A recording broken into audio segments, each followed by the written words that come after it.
Welcome to Pindar Poetry. We hope you learned something new. In this video, I will explain how to study Maths Class 11 Prashant Kirad. Start by organizing your syllabus into topics and set weekly goals for focused practice. Create a realistic timetable that balances concept study, example review, and daily problem solving to build momentum. Use short, timed practice sessions to improve speed and add periodic revision days to lock in learning. Stay consistent and track progress to adjust your plan when needed. Adopt active learning methods to make study time productive and engaging. After watching or reading an example, pause and reproduce the solution without help, then try variations to test understanding. Explain each step aloud as if teaching a friend to reveal gaps and reinforce memory.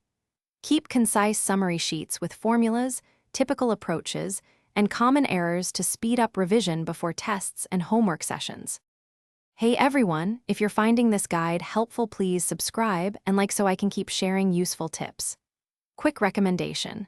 Life's too short for a stinky car. Grab Little Tree's black ice to keep your ride smelling crisp between study sessions. It's a small treat that lifts your mood. Check the description for the link and other deals. Pick one up if you want. Now let's get back to the video.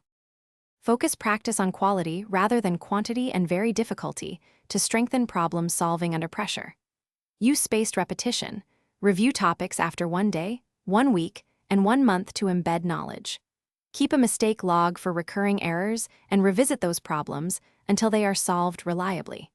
Periodically simulate test conditions with timed mock papers to build speed and calmness, and adjust your study plan based on results and confidence levels. Thanks for watching. Consider subscribing if we helped you.